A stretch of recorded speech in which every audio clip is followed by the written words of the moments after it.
Good evening, Guardians, and welcome back to another exciting episode of Short Pause Presents Tower Talk. This is episode number 18 of our Destiny-focused video discussion series. I'm Ben, on the other end of the microphone. That's Brent. You know who we are. We're here on behalf of Short Pause. Make sure you're following us on Twitter at The Short Pause. If you like what we do here, please like the video, subscribe to the channel, hit the little bell so you always know when we go live. Hop in the comments, join us on the show live. We'd love to hear from you guys. It's part of what makes this show so fun. Brent, how you doing, man? I'm good, buddy. How you doing tonight?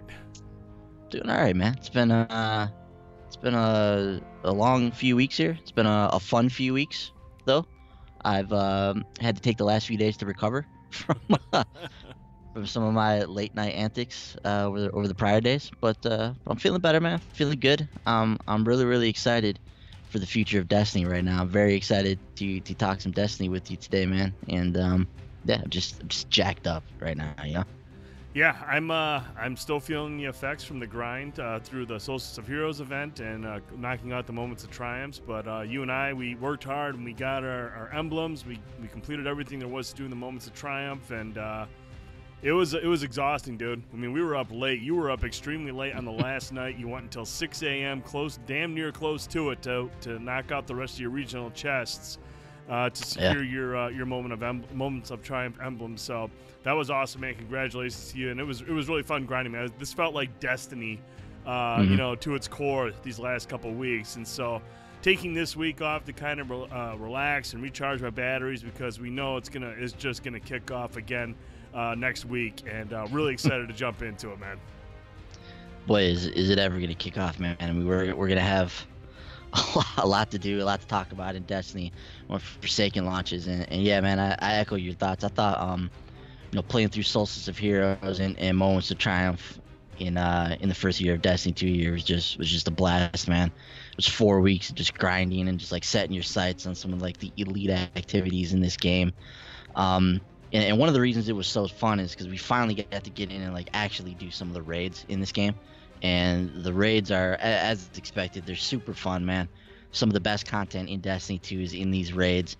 So if you have not, you know, either used LFG or used like guided games or one of these things, if you don't have a group of people to play this with, and got in here and experienced some of the stuff that there is to experience in the Leviathan, it's a lot of fun. I definitely implore you to do so. We finally got our team together and defeated Callus with our group of people after many attempts, and you know, we met some cool people along the way as we were trying to achieve this.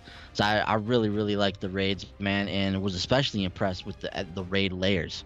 I got the opportunity to one night I was just kind of a solo act, and I was like, all right, I'm gonna go ahead and try one of these raid layers. Ended up hopping into the Eater of Worlds. Yep, Eater of Worlds. Yeah, that's what it's called. Just drawing a blank there for me. I kept thinking Eater of the World. I'm like, that's not right. That's so me. Eater, yeah, that's you. You've already claimed that title.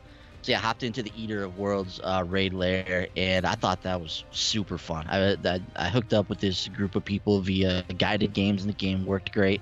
Super cool group of people that took me through the raid lair, and was really impressed with what was in there. It was really fun, like jumping puzzle mechanics, some fun encounters.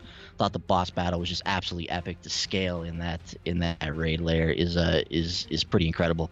So you know, I got a chance to do that, but just had a really fun time going through here. And like you said, man, up till 6 a.m. on Monday, finishing out the last of the Moments of Triumph. We were grinding hard, man. We had to do a raid that night. We had to do strikes. Had to do the chest to find. There's just a lot of things I had to mop up on that last day. Ended up eventually getting it done. As always, man, with these Moments of Triumph, just seems to come down to the 0 hour for me for whatever reason. I just can't do this stuff ahead of time. But yeah, it was really fun, man, and more so this last month than at any time throughout the history of Destiny 2. This game just felt like Destiny, you know. Getting on there, just grinding through stuff. All the, you know, the Whisper quest came out, just all this weird exclusive stuff, all these things to do. There's just been so much to do in this game since the release of Warmind. I really enjoyed my time with Destiny 2, man, and I cannot wait to get into Forsaken on Tuesday and see what this is all about, man. It's just we got a lot to do, dude. We got a lot to talk about. It's just been fun, man. Really fun. It really has been. It's been a good time. And Jacob Flaro in the chat tonight. What's up, What's Jacob? up, fellas? Flaro, to answer your question, yes and yes. But no, man, it was a lot of fun. Grinding away. I took Monday off because I knew I was getting close to. I had to get the raid layers done, and I did Spire of the Stars, and then then Eater of Worlds is probably my favorite of the two, simply because of the jumping sections, the areas you got to go through. It's incredibly fun. Really liked Eater of Worlds, but overall it felt good to finally go in there and knock out those raids, and really experience the pinnacle end game of Destiny, and had a lot of fun doing it. So yeah, we got a lot to talk about. Let's get into it, dude.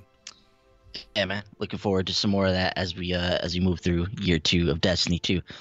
So first thing I want us to touch on the show, Brent, is update 2.0.0 is live right now. So the 2.0 before Forsaken update is live, and this is something that brought a whole bunch of changes to the game. So the director's been updated, the weapon slot changes are in the game, everything with the weapons and mods and all that kind of stuff. It's all in the game right now to get us prepared for Forsaken.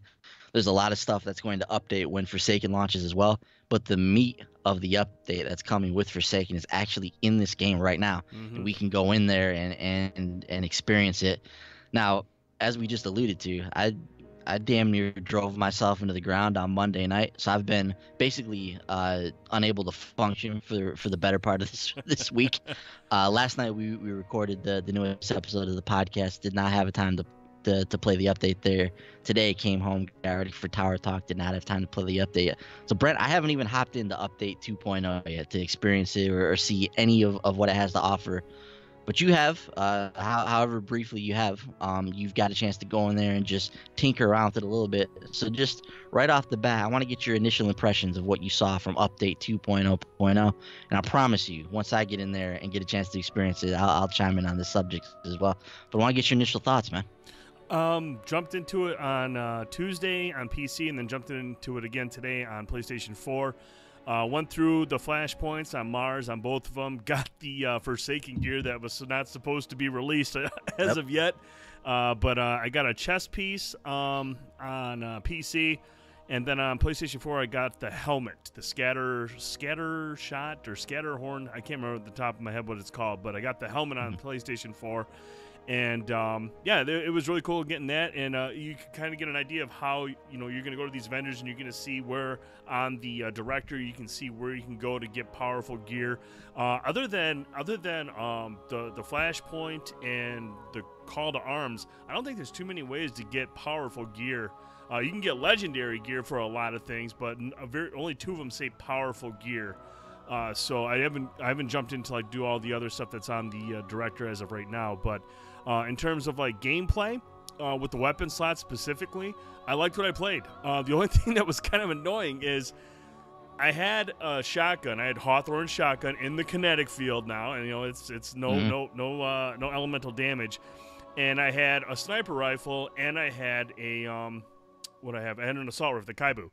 And so I'm sitting there as I know I have a shotgun, and I've got these knights coming at me, and I'm holding triangle to switch to my heavy, thinking shotgun's my heavy, and I'm pulling up a sniper rifle at close range. I'm like, damn it, I just got to hit triangle to switch quickly to the shotgun. So that's the only thing that's been difficult to get my head wrapped around, but I do like it. I do feel a lot more powerful. I'm not going to lie. When you have the shotgun, you can just pop to it, and it's now a part of your quick rotation of two weapons, a special weapon and the kinetic slot. So having those weapons in there and knowing that I can go and put the Merciless in my special slot is really nice as well. You can use the Merciless more. It does free up, it does let you use these weapons more, and it does feel like you have a lot more control, a lot more options, and ultimately you feel like more of a badass, dude. You really do, having the shotgun and a fusion rifle on you. I mean, that's pretty boss. So really digging that. Fear the Beard's in the chat. What's up, dude? Beard, one of the guys getting us through all the raids this week. So shout out to Fear the Beard in the chat. Really appreciate your help this week, dude. But boys, I like the weapon slot changes. And with the new piece of armor, you kind of got to see some of these perks now that are going to be on the armor. I had one today. I'm trying to think what the helmet piece was. had some cool stuff like related to fusion rifles. Less flinch when you're using a fusion rifle or stuff like that. And there's 2 in each one. There's like a total of 4 of them, and you can switch between the 2. So it's really, really cool. And there you kind of get a little sneak peek of what you're going to be dealing with in terms of like the armor and the perks that are tied to that. That guy is Will. What's up? He's on Twitch. Actually played a little bit of Firewall 0 Hour with him last night. So welcome to the show. And so yeah, dude, it was really cool jumping there. Like I said, I didn't play a whole lot. I had a lot of stuff going on this week outside of gaming that I had to tend to. But overall, dude, it was really, really nice to kind of get a glimpse of how this game is going to change going forward. I really wanted to get in and check PvP because I know that's where a lot of people are having a lot of fun with these changes because all these changes that are coming to PvP are live now. And that's the one area I haven't had a chance to get into. Like I said, I've been occupied with stuff, but I will be checking that out this weekend. Obviously, PvP is going to be rocking, especially with Gambit running on Saturday. So we'll be checking a lot of PvP as well as Gambit this weekend. Yeah, definitely, man. So like I said, I haven't even jumped in there at all to experience any of this. I know there's a lot of stuff to get in there and test out and take a look at. Now, as we can see by this huge list of like patch notes that came with update 2.0.0. So I'm looking forward over the next few days, over the weekend, to finally being able to get in there and experience the update, get myself ready for when Forsaken comes out. How'd you? One thing I'm curious, man. How'd you feel about having Hawthorne? Hawthorne's in the primary slot, right? So obviously it loses its elemental damage, but going into the primary slot, ample ammunition will seemingly always be there for Hawthorne's shotgun. What's your initial impression of having that thing as a primary weapon? I mean, it's Hawthorne's shotgun is awesome, but the fact that it's not going to be as useful against Minotaurs and whatnot with those void shields, that is disappointing. But I mean, seriously, for everything else, the fact that there's ample ammo out there and you're going out there and just laying waste to people, I'm totally cool with this, dude. And see, the thing is, like, even though it's in the kinetic slot, it's still a special ammo weapon. So it's not like the primary ammo. So it's still special, but it's in the kinetic slot. So that's how it works in that regard. And it's actually pretty cool because now the Kaibu, which is an arc elemental weapon, is primary ammo. So I can get did it move into primary? Yes. Interesting. So that's primary ammo. So that actually changed. So I get a ton of that stuff. So yeah, even though Hawthorne's is still in the kinetic slot, it's still a special weapon in terms of the ammo type it needs. So it's not completely OP, but you do get to use it a lot more. So so correct me if I'm wrong on this now, but I'm trying to think of this. So the Kaibu still has its elemental damage, right? Still has the arc damage on it, but it takes primary ammunition. However, can you only put that in the special slot because it has a elemental damage type on it? It can only go in the kinetic slot because I believe it's the primary. It's got the white bullet. You know how you have like the white bullet and then the specials and stuff like. Well, I guess that doesn't make any sense then because why would the Hawthorne's is in kinetic. Yeah, I thought Hawthorne's was in the because the kinetic and secondary slots. You can put any guns in those two. Is that how it works? You know, I didn't try that. I just saw the Kaibu was sitting in one area. I didn't try moving it around, but it's a little confusing. Obviously, judging by how I'm talking about it. But I had the Hawthorne's, I had Kaibu, and I had the Darcy. Gotcha. Okay. Cool. Yeah, so I need to get in there and like play around with this, check it out, and experience it, so I can see how all this works. But I think the bottom line at the end of the day, it sounds like A, we're more powerful as a Guardian now. B, we feel more powerful as a Guardian, and C, the customization options for how we want to rock our Guardian in terms of a loadout has improved dramatically. So we're really going to be able to get in there and play the game the way that we want to play and use the weapons the way we want to use them. So I think that's awesome. Now, on the heels of the 2.0 update, Brent, I want us to touch on some of the things that stood out to us like, in these patch notes for the game. So like I said, there's a ton of stuff, and if you have not gone over the patch notes or what's changing in update 2.0.0, definitely go over to Bungie.net, check out the full list of patch notes that are in there right now. But I want us to touch on some of the things that stood out for us, or some of the things that we think we should mention. So first and foremost, I want to touch on the skull of Dire Ahamkara. So this is a warlock helmet that it basically grants you some of your super energy back, I think, for a super killer or something along those lines. Don't remember the exact description of it, but it's a cool looking helmet. A lot of people like to use this one. But it's improved dramatically with update 2.0.0. And here's the deal with Skull of Dire Ahamkara. So increased super energy gained from Nova Bomb kills and killing higher ranked enemies now rewards more super energy. And I want to touch on, there's an article that came out in Forbes today where they talk about the headline is, here are 7 Destiny 2 exotics that are stupidly strong after the Forsaken patch. And wouldn't you know it, Brent, the Skull of Dire Ahamkara is one of the ones on here. And this is the description they have listed on here. So this is from Paul Tassi. The skull here got a buff that has turned it essentially into Orpheus rig for warlocks.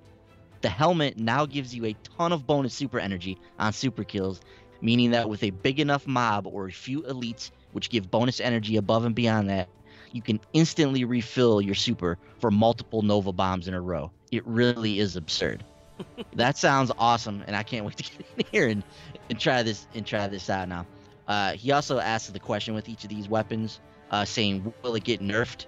My initial guess is no, but maybe down the line they had to change Orpheus rig, but it took a year for them to do it. So maybe we'll get to play around with the Skull of Dire Ahamkara for a little while as well. And it's funny you mentioned the thing about the fusion rifles and the shotguns and whatnot, Brent. He actually mentions the Telesto on here now, which I've heard a lot of people talking about. The Telesto being like just beastly right now. Yeah. So, Tassi writes, with fusion rifles now in the secondary energy slot, Telesto is an absolute monster. Still hitting with power weapon power, but because there's more ammo available, you can practically use the damn thing like a primary. Also, because of its signature perk, or multi-kills with your refill your energy weapon, it now refills itself because it's now in that slot. So, which is crazy. I hadn't even thought about that. But when you get multi-kills, it refills your energy weapon, and this is literally the gun that's in your energy weapon slot. So you are reloading the gun as you're killing things, which is sick. So, he asked the same question, will it get nerfed? He said, I think they're going to make an exception like Darcy and Acreus and move it back to the power slot, possibly when Forsaken hits. So be on the lookout for that. I think that makes sense if this thing is that powerful and it's crushing things. But I think it's interesting, some of the things that are coming up out of this. So wanted to point out the skull. Definitely want to get in there and put some use to that thing. What's one of the things for yourself, Brent, that stood out from this patch list? It's the changes to the Orpheus rigs. Yeah, on the other side of the equation. Yeah, and the things we were talking about before the show, but I do remember using the Orpheus today, and it was still, I noticed it was a little bit slower to charge, but even after a while in a group of people, I think I was doing the Lost Sector on Mars, on Anna Bray's side, where you go into that little tunnel to the left, and there's a bunch of knights and acolytes down there. Yeah. Yeah. It ends with that room of thrall. Yes. That are in there. Yeah. Yep. And I was popping it in there, and it was refilling pretty quick. So it was still like, but obviously there's a horde of enemies in there now. There's a horde of them, but there are some changes to it where like the initial tether and the bloom from it isn't going to refill your super as quick. But if it's based on if you have a powerful enemy that you're tethering, it's going to, that'll have an effect on how much it boosts your super energy back. So there are some weird changes to it. And I think when you use the other one, what's it called again? When you're not doing the one with the other PvE element or the other path that you can take.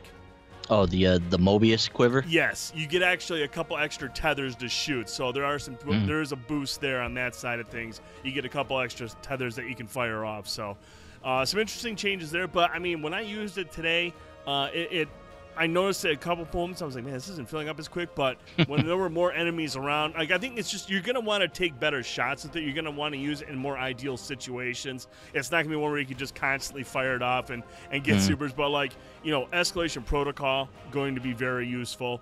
Some of the Lost Sectors with a lot of enemies, going to be very useful. I'm sure in the raid in some instances, it'll be very useful. So it's just not going to be one that's you can just use on any group of enemies. It's going to have to be a much larger group, or you're going to need more powerful enemies to really benefit from it. Gotcha. So at the end of the day, sounds like still going to be a useful exotic, still going to be heavily used, still going to be highly useful in certain situations, just maybe not as OP as it was in PvE Right. prior to this. So Right. yeah, it makes sense, and we'll see how that works.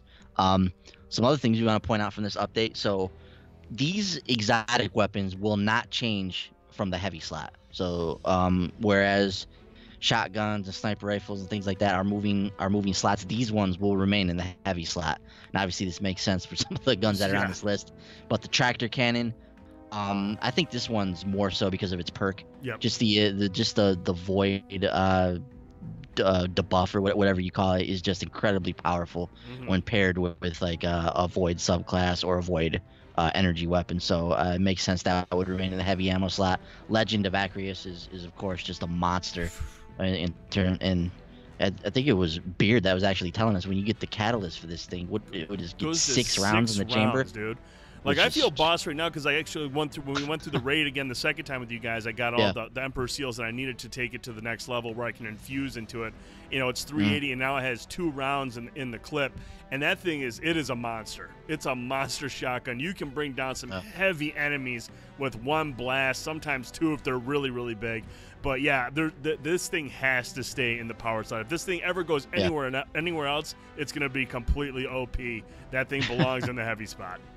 Yeah, so clearly that one not moving, and then the two big sniper rifles, of course, have to stay in the heavy slot. And that's of course the Darcy with that 4 times damage buff with its perk, and Whisper of the Worm. And what more can you say about Whisper of the Worm? Thing just annihilates everything in its path. So makes sense that those are in there. But just a PSA so everybody's aware of that.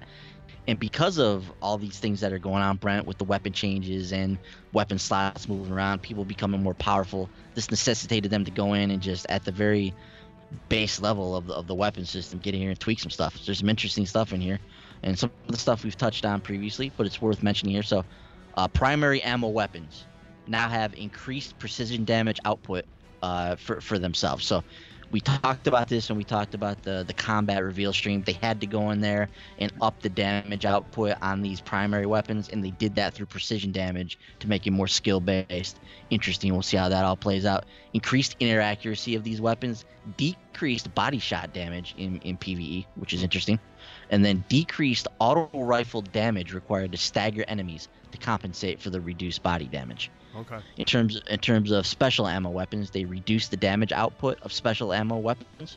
They increase the damage of trace rifles, which many people haven't a ball with right now.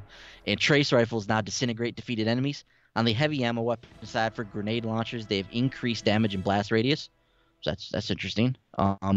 The grenade launchers in the heavy slot are the multi-barrel or whatever you call them grenade launchers that hold multiple grenades. So having those with increased damage and blast radius, that's sick. I actually enjoy using those quite a bit. And then for linear fusion rifles, increased damage, reduced time to charge and fire, and reduced aim assist. Swords will now have increased ammo, increased damage when guarding, or increased damage mitigation, when guarding. Anything in here stand out to you, Brent, from what they're doing with these? I like the thing about the assault rifles where decreased auto rifle damage required to stagger enemies to reduce body to compensate for reduced body damage. Yeah. But decreased auto rifle damage required to stagger. So as long as you're being more precise, precision shots, you'll still be able to stagger these enemies, but you have to be precise with it. Yeah. What else on the patch list stood out to you, man? The triple tap. Yeah. Let's talk about the triple tap, dude. Triple tap. So we've got some perks that have been changed a little bit, and yeah, triple tap. So get this, Brent. It grants ammo directly to the magazine and no longer pulls from reserves. So if I'm reading this correctly, triple tap essentially just is pulling ammo out of thin air, similar to what we used to see from the white nail perk, or what we see with the Whisper. I'm not sure if Whisper pulls from the reserves or not because I don't have it, so I don't know how the gun works. I suck. But but back in the past, the Black Hammer or the Black Spindle, they would pull ammo, or the Black Hammer at least pulled ammo from thin air and just constantly reloaded that thing. So it was incredibly nasty. So if triple tap is now pulling ammo from thin air and loading it back into the magazine, and it doesn't pull from your reserves, man, that makes this thing way more deadly and way more useful, especially in raid encounters when you're just constantly getting the critical shots on those boss characters. How sick is that, man? I mean, basically you can turn a lot of your guns into like a mini Polaris Lance. Yeah, like really. I mean, the Braytech itself, the Braytech Scout Rifle. Braytech. I mean, you can just it has triple tap, and you can just sit there and go precision shots, and you'll just essentially keep getting ammo. So that's awesome. And obviously that thing's legendary, so you don't have to take up an exotic slot using that now. You can simply carry that around, bring that into a raid encounter, just fire away on the boss and abuse that triple tap. So that's awesome. Grave Robber sounds interesting too, man. But Grave Robber now reloads your entire magazine. If I remember correctly, this is one of the ones where what is it? A melee used to reload like some of your gun or something like that. But it now reloads your entire magazine. Primary ammo is granted directly to the magazine. Heavy and special ammo is transferred from reserves to the magazine. So some interesting changes from there. Box breathing. This is the perk that is currently on the it's on the Whisper. It's also on the Aikilo sniper rifle. It's one of the really good perks that increases your damage like the longer you aim down the sights. Reduced time required for the perk to activate. That's awesome. Reduced precision bonus, and perk now resets after firing. So there's a bunch of stuff in here to look at, but there's some interesting stuff with the perks. I definitely recommend getting in there, checking that stuff out. Grenades, pretty much across the board, have had their base damage increased, which is very good to see. I want to touch on some things they're doing specifically with the Warlocks, Brent. So they've increased the Healing Rift effectiveness on Warlocks, which is exciting. And the Empowering Rift now increases precision damage. Previously, bonus damage was capped at the weapon's precision damage in PvP. So once again, this is something that's going to be incredibly useful in raid encounters. When you're dropping a Warlock a Rift, and if you're using like a Darcy or a Whisper of the Worm or a Braytech Scout Rifle, to have your precision damage increase by being on the Rift, that's huge, man. That's gonna make a big deal because all you're getting on those bosses is precision damage. That's basically all you're doing. So. That's gonna be beefy, dude. Like you said, in raid situations, you have like a triple tap item where you're just doing precision damage, enhanced precision damage, and the ammo's just getting pulled out of thin air. Whew. Man, that's gonna be hot, dude. Yeah, if you're in a situation where you're using the Darcy, you're using the Whisper, and you run out of your heavy ammo, and you switch over to your special weapon, and it's the Braytech, and it's using triple tap, and it's getting enhanced damage with a Rift, like you could do some pretty heavy damage by the time you get to the end of that damage phase. Like just imagine, going around and attacking Callus, and you run out of your heavy ammo, and then you just pull out a triple tap weapon and just keep firing into him. So that's pretty sweet. That's hot. Something I'm excited about, a Stormcaller will have increased PvP damage for Stormtrance. Thank you. I wish that said PvE as well, but I guess we'll have to take what we can get. Increase the Arc Soul's projectile speed. For Dawnblade, increase Dawnblade projectile speed and base tracking strength. That's exciting. And for Voidwalkers, significantly reduce the length of time that Blink disables your radar and HUD. That's interesting. Obviously, a lot of people like to use Blink, especially in PvP. Brent, anything special going on with the hunters that we need to know about, or that's worth pointing out? No, not really. Nah, guys just continue to suck like you normally do. Okay, just keep checking the top of the leaderboards, buddy. All right, so moving on from there, a couple other things I want to mention from Update 2.0 that I think are worth discussing. Interesting bit with the raid here, Brent. I want to get your thoughts on this. So in terms of this is the kind of the copy from the developer. So they said, our goal with the changes in terms of raids was to provide players with an opportunity for heroic moments where they can carry the fire team to victory at the end of the encounter. Players are still incentivized to resurrect their teammates as quickly as possible, but brings back the chance for one player to bring down the boss while everyone else is dead. So what they're doing now in the raid is they're adjusting the revive mechanics. So first and foremost, a fire team now has a total of 2 minutes and 30 seconds to revive fallen teammates during a given raid encounter. This is up significantly from, 30 seconds when you die right now? Yep. This time is only refreshed if a fire team wipes. If a player is not revived within the time remaining, the fire team is wiped to shared fate. Each player has one token that they may use to revive a player, and multiple players being dead does not increase the speed of the timer. It's a very interesting change here, Brent. Get your thoughts on this, man.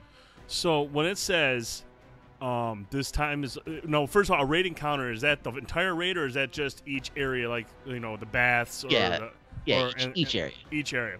So you have 2 minutes and 30 seconds to revive fallen teammates during a given raid encounter. That's a lot of time. The time is only refreshed if the fire team wipes. So if you're struggling and time continues to come off the clock, you got to hurry up and get them back up. But if a player is not revived within the time remaining, the fire team is wiped to shared fate. And does that mean that if you don't revive that person, everyone dies, correct? Yeah, that would be my guess. Shared fate. Okay.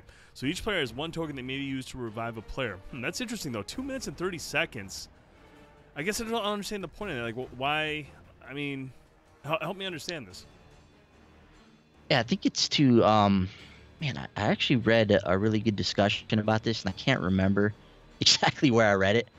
But yeah, it's I think it's for situations like in the gauntlet encounter in the raid, for instance, when somebody like dies in the or even a better example, like at Callus, for instance, if somebody dies when they're in like the void world or whatever, like the entire team doesn't have to wipe because maybe somebody in there doesn't have a token or vice versa.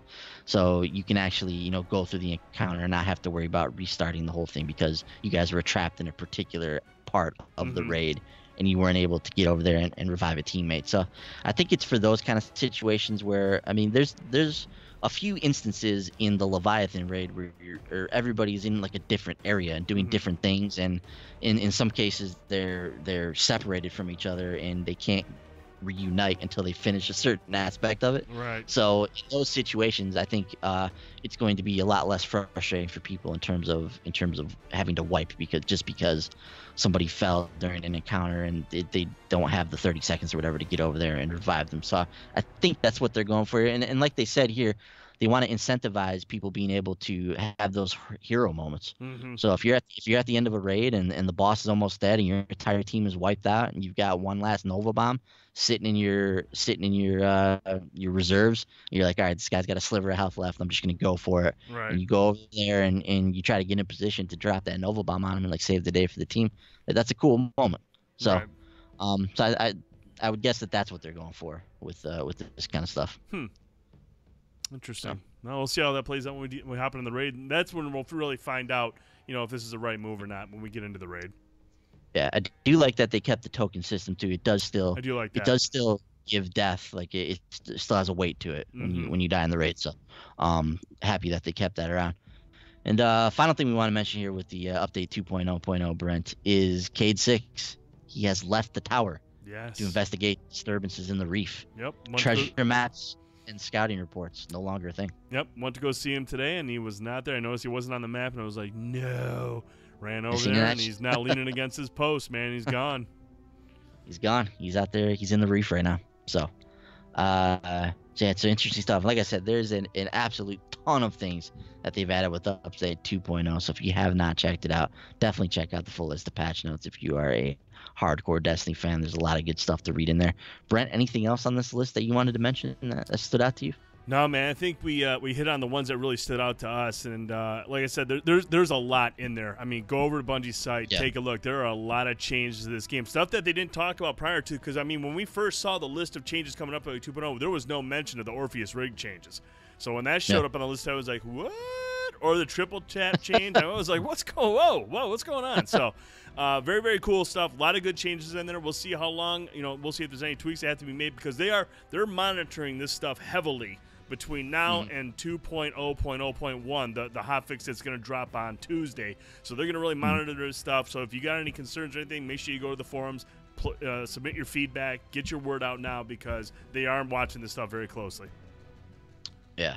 So, Brent, in addition to obviously 2.0 hitting this week, Bungie's been busy this week, man. Oh, yeah. They've been busy getting us hyped up for Forsaken. And one of the most exciting moments of this week, I think, was when they released that vid doc earlier in the week. It was like 5.5 minutes of just a really exciting preview of what's to come, not only in Forsaken, but throughout the entire next year for Destiny 2. Dude, what were you thinking when you were watching that thing? Were you just like getting a little sweaty under the arms and First, the trailer's just loaded with gameplay of stuff that we haven't seen. We got to see more glimpses of the Dreaming City. You got the developers talking about all the changes that are coming to the game, everything to look, all the things that are coming with each content update. And then they kind of went deep into each. They kind of give you a little teaser into each one. We saw what's coming out right away. Then we saw what's coming out in the winter. And then we saw spring and summer. They kind of just set you up to of what to expect from each one. And yeah, dude, that was a sweet vid doc. Like, I'm really hyped for the future of Destiny 2, at least up and through summer. There's going to be a lot going on. Yeah, so let's talk about this. So Bungie has essentially laid out the base framework for what Destiny is going to look like for the entire next year. Mm-hmm. The entire year is laid out in front of us. Obviously, there's a lot of bullet points they're going to fill in as we go along the way, but they've given us our first roadmap for Destiny 2 Forsaken. And like I said, they've upped the ante by going out throughout the entirety of what they're looking to do with year 2 of Destiny 2 Forsaken. So let me read from the Bungie blog here. So, Seasons of Change, this is titled. Destiny 2 Forsaken kicks off Season of the Outlaw. So as we've learned, Brent, Season of the Outlaw is the name of the first season for Destiny 2 Forsaken in Season 4, Year 2, Season 1, whatever you want to call it. Its official name is Season of the Outlaw. Once you've completed the campaign, hunted down the Barons, secured some of your favorite new weapons, and explored the new worlds and the challenges that await, you can expect to see us continue updating the game with new activities and rewards. We've also hidden away many surprises for you to discover, and the information and roadmap below aren't intended to spoil them, but rather to give you a broad sense of what's to come. So that's an important distinction right there. So all of the hidden things and things that Bungie has been talking about in terms of the Dreaming City, for instance, being like the Vault of Glass or the Dreadnought, that kind of stuff, that's still intact. That is not outlined in the roadmap down below. That will still be stuff that we'll have to find. And after the response to the Whisper quest, you can be damn sure that there's going to be more of that kind of stuff in this game as well. It's just going to show up, and everybody's going to go gaga over it when it eventually comes out. So after Season of the Outlaw concludes, each subsequent 3-month season will usher in a month-over-month rollout of new experiences, events, rewards, and activities, most of which will be available for free to every Destiny 2 player. So this is important too, Brent. So the first year of Destiny 2 saw 3 different seasons, all based around the DLC content of the game. Destiny Year 2, or Destiny 2 Year 2, will feature a very similar system in that the content updates or the seasons will be based around the content updates in the game, except this time there will be 4 of them altogether when you take into account Forsaken itself and the 3 annual pass releases. So every 3 months we are going to get a brand new content update and a brand new season rollout for Destiny 2 in Year 2. And in addition to that, it sounds like every month within that season, there's going to be things going on as well to keep us busy. Mm-hmm. So, man, we're going to have a lot to do here. So let's. Sorry, do you want to say something? No, man, I'm just feeding off your enthusiasm. So, annual pass now. So we've got a little more information about the annual pass. The Forsaken annual pass is different than the traditional post-launch Destiny expansions we've discovered in years past. Or we've delivered in years past, Black Armory, Joker's Wild, and Penumbra will offer a range of experiences that consist of new endgame activities and modes, discovery, and challenges that escalate, ebb, and flow over time, with each offering prestigious rewards. I like the sound of that. Annual Pass content will release throughout the year, working in concert with our free seasons to help keep the world alive and fresh. Black Armory, Joker's Wild, and Penumbra each deliver multiple beats that span the length of a given season. We believe the overall experience will feel markedly different to Destiny players in a really good way. So that goes back to what they mentioned earlier, Brandon. What it sounds like is within that season, within the actual content, there's going to be things happening month over month, even within a season, that change the game or keep things fresh or whatever the plan may be. So that's really interesting. Below, as I'm looking at the blog post here, is our first Forsaken era post-launch roadmap. I think you can see that on the screen now, or else you saw it before. I'm not sure when you put it up there, Brent. Yeah, we're starting on Black Armory right now. Black Armory. Okay.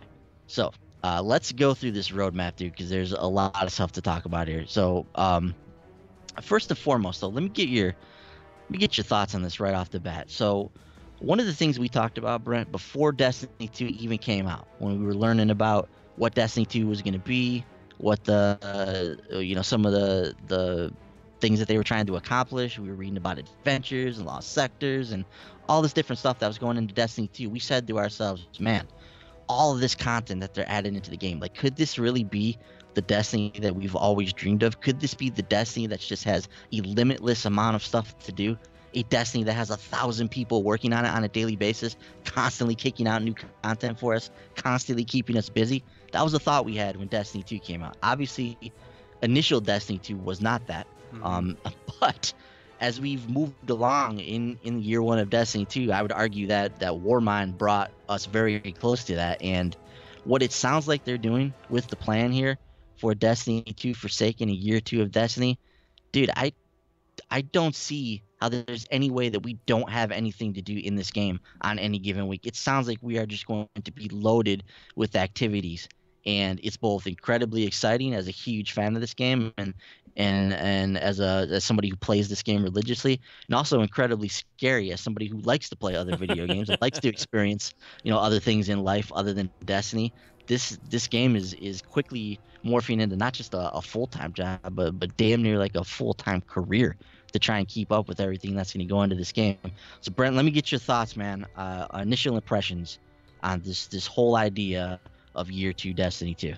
Man, they've said it before when they took the feedback back. They wanted to make Destiny 2 a hobby.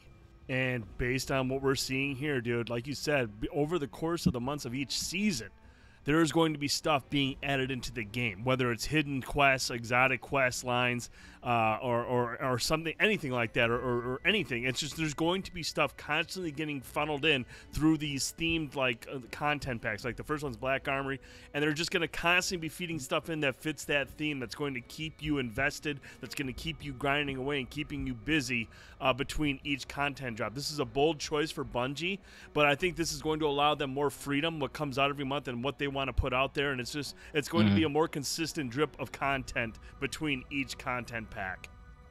Definitely. So let's talk about those seasons now. They've outlined them for us and what we can expect. So the first season of the Outlaw, obviously the big one. This is when Forsaken releases. This is when we get the brand new areas, when we get the brand new storyline, all that kind of stuff. So obviously we have the August 28th update, which is already released. The free Gambit trial is this Saturday, which can't wait for. On September 4th, Forsaken launches, collections, triumphs, weapon slots, updates, random rolls, all that stuff's back in the game as of September 1st. September 14th brings us the Last Wish raid. Can't wait to see what that's all about. September 18th, Brent, we'll see the return of Iron Banner for the first time in year 2 of Destiny 2. And if you remember correctly, this will not only bring back Iron Banner, it will bring back power level mattering in Iron Banner, and it will include the new control rules that were introduced at the end of season 3 here. So incredibly excited to see Iron Banner return. Can't wait. It's also going to accompany the return of, the unveiling of a new Crucible map in the Convergence. So excited to see what that's all about. A week later, on September 25th, Breakthrough makes its appearance in the Crucible. So this is that new competitive mode that we saw showing off a few weeks prior when this is. What was the crux behind this? It was like a control point based mode. Yeah, in the middle is like a key or something along those lines. You have to hold that point down, and then whichever team holds that point, it unlocks the terminal at the other team's like near their spawn, and you have to go there and hack it or something along those lines. And once you do that, you win the match. So there's a battle for the central point, and then whichever side takes that point, it unlocks the other team's the final place where you got to hack or whatever you got to. I think it's just something with hacking. I remember them talking about that. And then once you hack that, you win. So I think that mode looks really cool. I think that mode looked really, really good. Looked really fun. I think there was you had to win 4 rounds or something along those lines, similar to some of the other competitive modes that we've seen. Very interested to check that out. That will also feature a new Crucible map in. We don't know the name of it yet, but it actually says new Crucible maps will be live. So I don't know if that means the new Crucible maps for Forsaken will be releasing at that time, or this is new maps in addition to the new maps that we've already gotten. Not 100% clear on that, but be on the lookout for that. In October, Brent, Festival of the Lost returns, but with a twist. Don't know what that twist is yet. I feel like Bungie's learned a lot about their live events over the course of not only Destiny, but they've learned a lot over the first year of Destiny 2. So very curious to see what comes out of Festival of the Lost when it returns. And there will be more, including weekly playlist updates, the evolution of the Dreaming City, which I know we're both incredibly excited to see how that works, and additional surprises. So Brent, Season of the Outlaw. What's the exciting you here, man? I mean, besides obviously the new game. What? I'm hyped for Iron Banner. I like the fact that it's 2 weeks out, so that's going to allow me some time to build up my power level because I do want to. Yeah, I want to get in there and I want to dominate. So I'm really excited to see Iron Banner returning. Really, especially with the new weapon slots and with power mattering, it's going to feel, if you grind, you work hard enough, and you get your power level up, you're going to be rewarded for it. And that's the way Iron Banner should be. It's unique. That's what makes Iron Banner so unique in Destiny 1. I'm glad they're bringing that back because now it separates it from Crucible, whether it's competitive or if it's quick play. Iron Banner is its own thing now, and that's what makes that special. And then obviously, I'm curious about the Festival of the Lost Returns with a twist. Always curious about when Bungie tries to put a twist on something. Like you said, they've kind of learned, from their mistakes in the past with these live events. They want to make them more special. They want to make it not just there to call a live event or just not to have something. They want to have some meaning behind them. So I'll be really curious to see what that twist is for the Festival of the Lost. Interesting, yeah. It's interesting, too, that this is the first time we'll be playing the Festival of the Lost when we've actually suffered a big loss in Cade 6. Yes. I wonder if he factors into that at all in terms of the Festival of the Lost. So, very interested to see. So, that's the first season of Year 2 Destiny 2, which is, of course, fall 2018. Now, Brent, when we get to December 2018, the next season will begin for Destiny 2 Year 2. Season 2 is called Season of the Forge. So just to lay this out for people once again, the seasons are free to all players of Destiny 2. So the stuff that we talk about in the seasonal updates will be available to any player. The annual pass content is separate, and that will of course be available to those who've purchased the annual pass. But just to delineate between the two here. So in December 2018, once again, these annual pass updates and the season updates, these go hand in hand, so these will be happening simultaneously. So with Season of the Forge, how about this one? First one at the top here. Heavy machine guns return. Man, there I can hear the Destiny community screaming at the top of their lungs from here. Fear the Beard said, "Take my money." He's all about the LMGs, dude. Yep. Yeah, dude. Brent, you pointed it out earlier this week. Deej put out a GIF of somebody who appeared to be reloading the Thunderlord. So I think it's a safe bet that at the very least Thunderlord will be returning. I'm sure a ton of other heavy machine guns. I don't know if you remember how much we used heavy machine guns in Destiny 1, but they were super fun to use. They were ultra powerful. They were just fun to just shred through enemies. So I'm really excited to see those returning, man. In addition to heavy machine guns returning, new weapons, new Crucible content. Of course, Iron Banner will be there. Gameplay updates and seasonal ranks. This update will also include the Dawning, which is the event for this update. And from what it sounds like, it seems like we're gonna get an event every single season. So that's interesting as well. I would assume that this version of the Dawning will be markedly different from the one that we played at the beginning of Destiny 2. Like we said, they've learned some things from that. That one was very heavy on Eververse, so I would imagine that this one will be quite a bit different. On the annual pass side of things, Brent, we have the first piece of paid content in Black Armory, and as a part of that vid doc that they played, they went into a little bit about what each of these annual pass contents revolves around. And the Black Armory description reads as follows: discover weapons of light and fury. Add the Black Armory's treasure to your legend.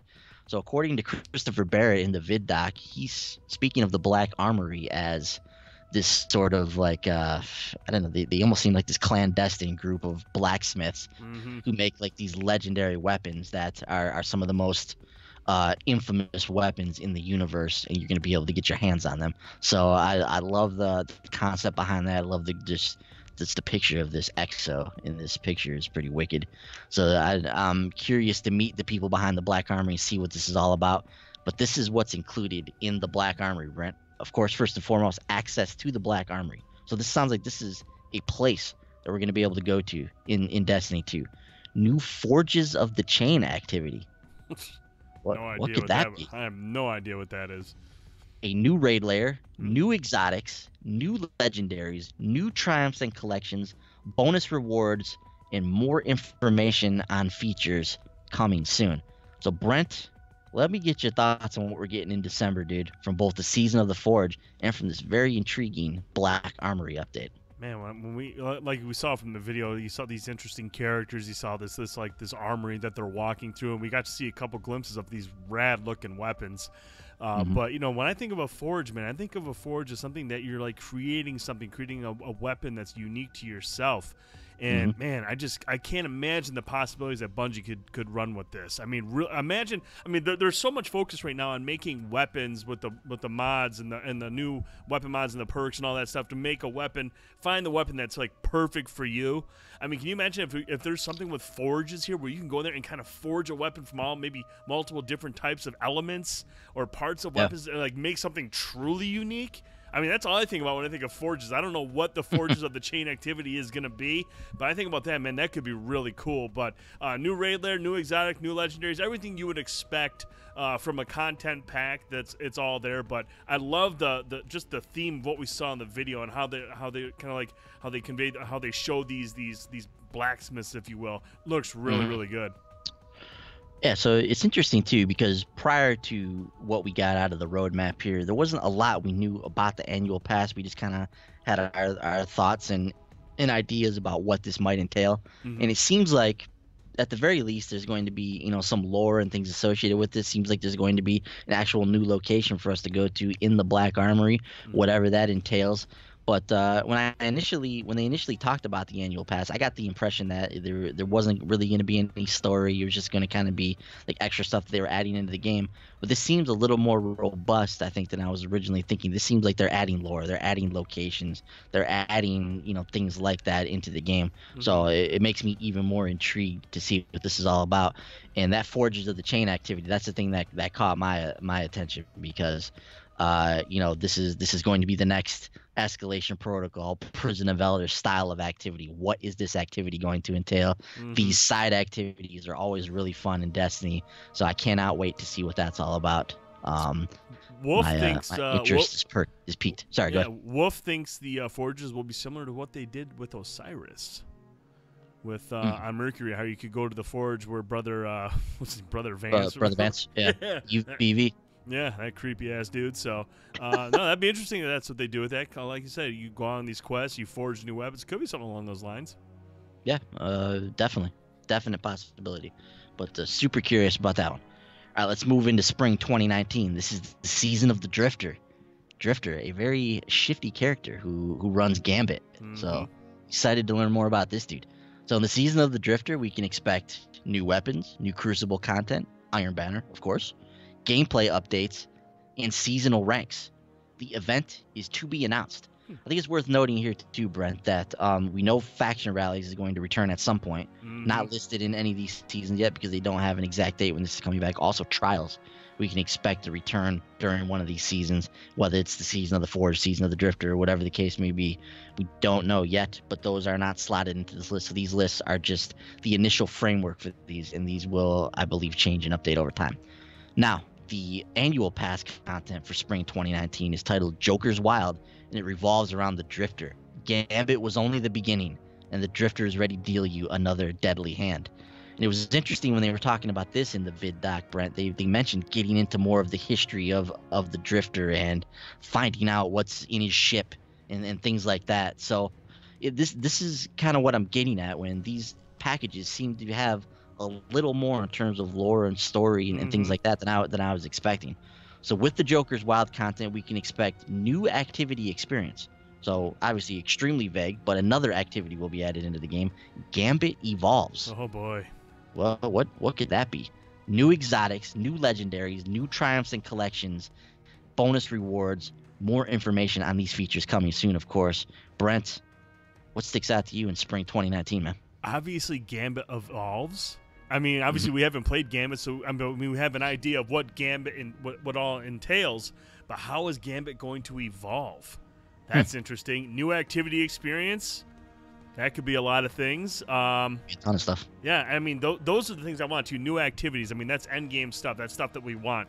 Outside of like Escalation Protocol, Gambit, and stuff like that. So this could be a new experience, but Gambit's going to evolve. I mean, that's That's really cool, especially with all the hype that's surrounding Gambit. I mean, so many people have played it. They love it. There's so much like joy for this mode. Everyone's excited for it, and the people that played it can't shut up about it. We're going to find out on Saturday how good it is.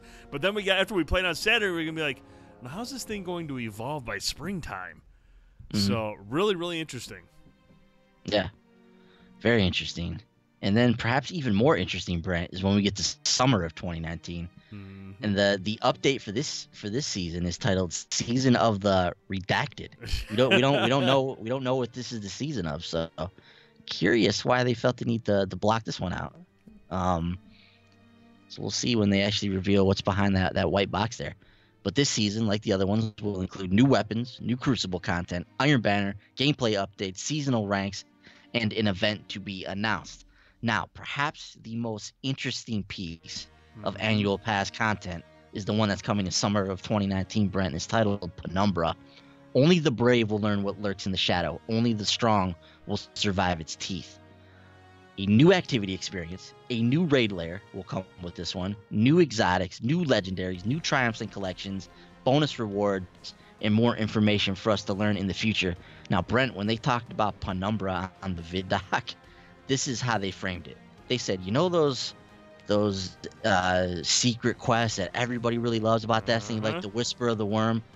What if we simply gave you the name of our piece of content in Penumbra, and the whole entire content was like the Whisper of the Worm quest? The whole entire content was for the community to go out and discover and explore, and that's what it sounds like Penumbra is. So you can just imagine the fervor and the community excitement that's going to be out there when Penumbra launches, and everybody is exploring this world, trying to get their first glimpse of content that's in this expansion and what it entails and what secrets they can find and how they can solve the mysteries of Penumbra. What do you think about this, dude? That's sexy. Okay, like seriously, the Whisper of the Worm quest. When do you remember when people started talking about how the community just went nuts? Yeah, everyone started going nuts, like, oh my god, what is this? To think that we're going to get an entire content pack that's going to be full of those types of experiences. I mean, I'm sure they'll have stuff for you to do. I mean, obviously we got the new raid lair, new exotics, and new legendaries. That's all the stuff that you'll know is coming. But a bulk of this content is going to be hidden for us to discover. And the way that the Whisper was discovered, I mean, it was very, obtuse, and it was kind of, how do you figure this out? How do you figure this out? And what we're going to get here, not obtuse, I don't know where I know that word came from, but I'm tired, all right? And it's just, this is what we want. I mean, this stuff is really, really exciting. It gets the community going, gets them hyped. And to think that an entire content pack is going to be built around that, that's awesome. That's really cool. Yeah, super, super interested to see that. So, Brent, when we get to the end of the line here, when we finish up summer 2019 and we get into the fall of 2019 and into year 3 of Destiny 2, by the time we get to the end here, we are basically every month there's going to be new exotics, new activities to experience, new raid layers, new legendary weapons, new triumphs and collections to explore, new updates to Iron Banner. I'm sure there'll be faction rallies and Trials of Osiris or Trials of the Nine, whatever the case may be. There's going to be new events every season. This is what I'm talking about, man. This game is going to absolutely consume the lives of its players. Like, where in here, dude? Where in here do we have a minute to do anything else other than try and experience that everything this game has to offer? But just think about that, man. Just think about between the Taken King and the Rise of Iron. Think about that year period there where we saw nothing added to this game. It was, they had the April update at one point, which was exciting. It brought some cool stuff. But for the most part, from the Taken King until Rise of Iron, that game did not get really any new content over the course of that time. To fast forward to now, in year 2 of Destiny 2, we have a roadmap that is essentially giving us something to do week over week, month over month, every single day of the calendar for the foreseeable future. We are going to have something to do in Destiny 2. This is the ultimate promise of this game. This is the ultimate promise of the hobby that Destiny 2 could be. This roadmap gives us a glimpse into the future of what this game could be. And like I said, dude, I'm just scared, man, because I really don't know if I'm going to be able to play anything else other than Destiny 2. because this thing is evolving rapidly. But I'm not gonna lie and say I'm not incredibly excited to be on this ride for the next year. I mean, by the time we get to the end of this, dude, we're gonna have what? For the 4 new activity experiences added into Destiny 2 on top of Escalation Protocol and the Blind Well and all this other stuff that we already have in the game. We're gonna have a whole new raid and new raid layers. We're gonna have 4 raid layers in the game at the end of this. We're gonna have who knows how many. We're getting exotics every single content drop now. Every 3 months there's going to be new exotics added to the game. So and there's secret quests they're gonna put in. There's a lot, dude. It's overwhelming and it's exciting. I mean, it's crazy, man. Dude, I'm with you. Like, just hearing you talk about and knowing all that stuff, it does concern me. Like, I am worried, like, what else am I going to play? You know, the minute you take time off to play something else, you fall behind. And you're like, oh, and then your buddy's got a gun that you don't have, and you're like, damn it, I shouldn't have stopped to play this game. Now I got to start grinding just to catch up and get that gun. It's going to be an arms race, dude. I mean, I'm going to be rushing and trying to keep up with you, keep up with Frankie, and everyone's going to be just trying to get the best weapons, the best gear, the best titles. It's going to be fun, dude. I mean, as long as all these content packs are full of content, like there's a lot of depth to the stuff that's listed here, dude, it's going to be really, really difficult to find time to jump into other games. It really is. It's going to be incredibly difficult. But you know what, dude? That's what we want. That's what we want from this game. That's all we want from Destiny. That carrot at the end of the stick. We want stuff to do and a lot to do and a lot of reasons to keep playing. And, dude, based on these 3 content packs after Forsaken, we're getting it. I mean, this is it, man. Like I said, this is the promise of Destiny. This is the hobby. This is the game that you never stop playing. This is it, man. It's laid out in front of us with this roadmap, and if they can deliver on this, it's going to be exciting and just can't wait to go along for the ride. So a couple other things we want to touch on before we wrap up the show here. Brent, the launch trailer came out as well in the midst of all this that was going on, and the launch trailer is pretty hype, man. The music is epic. Just the way everything's staged, it's like a movie trailer. The music is ramping up as you're going through it, and just they lay out kind of just we get to see some of the scenes with Zavala and Ikora after Cade falls, and there's some powerful stuff in there. I mean, what more is there to say, man? You watch this trailer and you're like, wow, I need to play this game right now. I really like these. Right now. I like how they show the scenes with Ikora and Zavala, because I mean, yeah, they're always like going back and forth, but they're always been separate in the tower. They're always in different areas, but to kind of see those two coming together to mourn the loss of Katie, kind of get that human element, that emotional attachment they have to one another. They've been through so much together. I thought it was a really good, from what we saw there. I thought it was great that they added that. The other thing that stood on the trailer, did our Guardian talk? Sure did. What? Sure did. Guardian talks again. He's not muted anymore. Awesome. Yeah. Interesting. So we'll see how much our Guardian talks when we actually get into the game. Maybe we heard the only line of dialogue that they've assigned to them. But obviously our Guardian didn't talk much in Destiny 1, but they did talk. And our Guardian has been mute for all of Destiny 2 up to this point. Ghost has been our kind of voice up to this point. So so it's interesting. Are you excited that Guardians can talk again in the game? As long as he's not an idiot, hopefully they don't overdo it. I mean, if it's just all if they want to be true to character, I mean, you want to like feel yourself in the game, So you're hilarious. But no, the other thing I liked about we just saw the one scene that I really really liked is where Zavala is like, I can't stand to see another comrade falling. And then Ikora says, to do nothing is, and he's like, say it. And she's like, cowardice. I'm just like, oh my God, that's awesome. Ikora is going rogue. She wants revenge. And I love that. I thought that was an awesome scene. Yeah. So, some really interesting stuff in there. I will say if there's a couple things in there that is probably a little bit spoilery, but in terms of the actual game. So if you are looking to go into the game completely fresh, I wouldn't watch the launch trailer, but if you haven't watched it yet and you're curious, it's exciting. It will get you hyped for the game. Definitely check that out.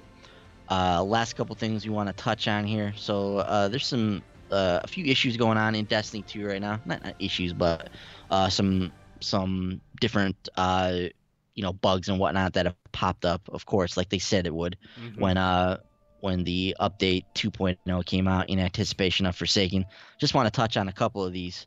Actually, but before we do that, we have the time periods for Forsaken right now. Mm-hmm. So 7 a.m. Pacific time or 10 a.m. Eastern, players will no longer be able to log into Destiny 2 on Tuesday, September 4th.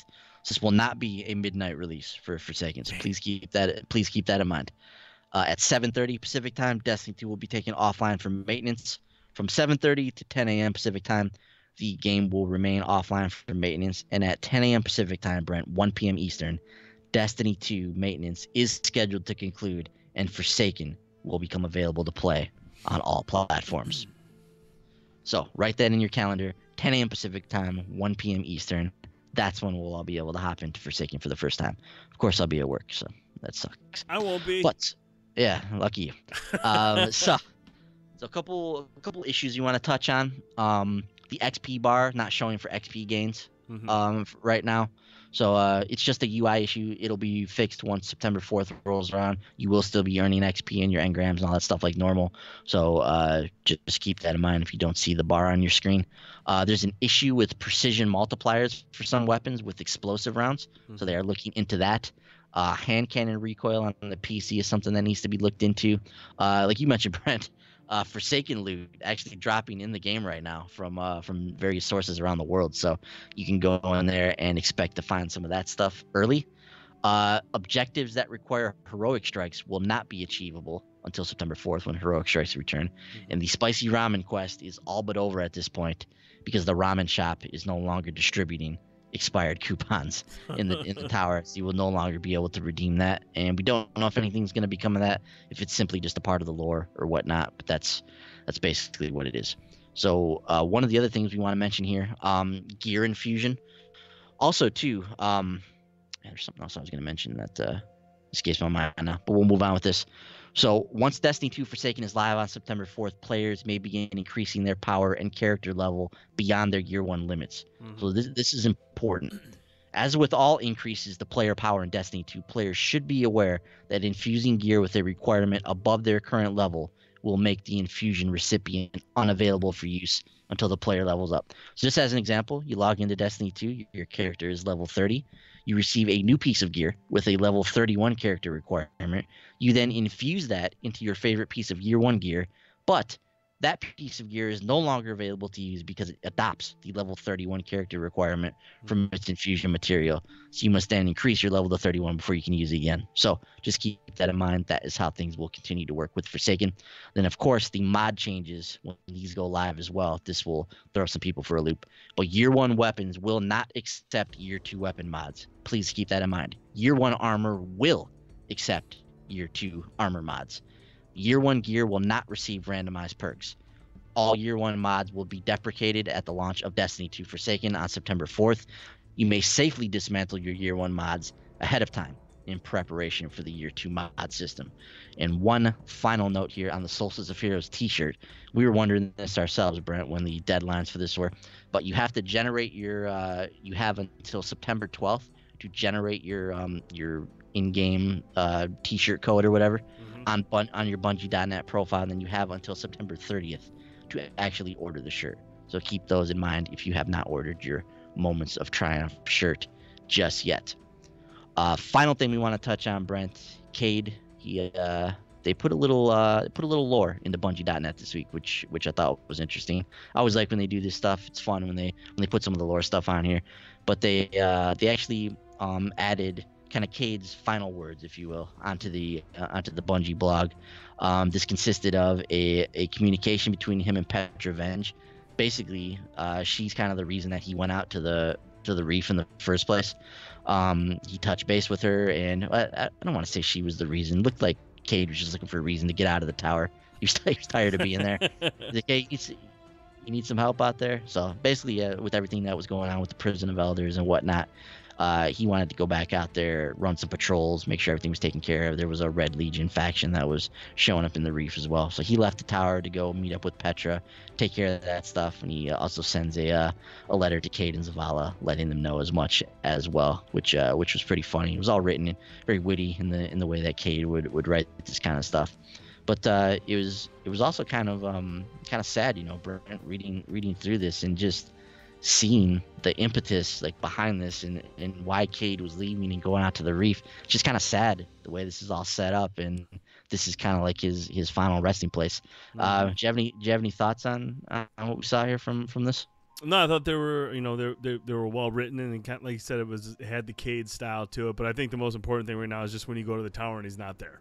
I mean, that's you got the letters at Bungie.net, but the thing that really hits is when you go to the tower and he's not leaning against the post. He's not in the hangar. So that's the one thing where you're just like he's gone. That's it. Yep. So he has left the tower, and we'll meet him for one final adventure soon enough. All right, Brent, before we get out of here, we have to let the people know that Monday night, sometime prior to the launch of Tuesday, there will be a special episode of Tower Talk, or a special episode dedicated to the launch of Forsaken. We will get all of you guys and girls ready for the launch of Forsaken on Tuesday, September 4th. So make sure you join us Labor Day evening right here on our YouTube channel. You and I will be on here. Frankie will actually be joining us for that episode. We will talk about what you can expect from year 2 of Destiny 2 and Forsaken to get you guys ready for the launch of that game. Should be exciting. Should be a good time. I am looking forward to it. Brent, anything else you want to add in terms of that? No, just be there, and like I said, we might have a little giveaway for somebody special in the chat if you're there. So tune in, give me a good time. It's going to be a good conversation. We're just going to talk about what we're hoping to see it from Forsaken, what we're hoping Bungie's able to accomplish with it, and just how we plan to tackle it and how we plan to cover it over the next couple of weeks and months ahead. Yeah, basically we'll just reflect on our time with year 1 of Destiny 2 and get you guys prepared for year 2.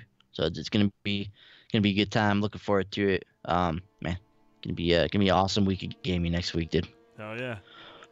So that is going to do it for this episode of Tower Talk. Appreciate everybody who stopped by and joined us this evening. Everybody who hopped into the chat. Everybody who interacts with the show on a weekly basis. Really appreciate you guys. It's awesome seeing you here each and every week. Brent, your and I Twitter handle is right underneath our pictures here if you choose to follow us for some strange reason. You can follow us as a whole on Twitter at The Short Pause. Once again, make sure you like the video, subscribe to the channel, hit the little bell so you always know when we go live. We appreciate it. If you like what we do here, we don't want to force your hand or anything like that.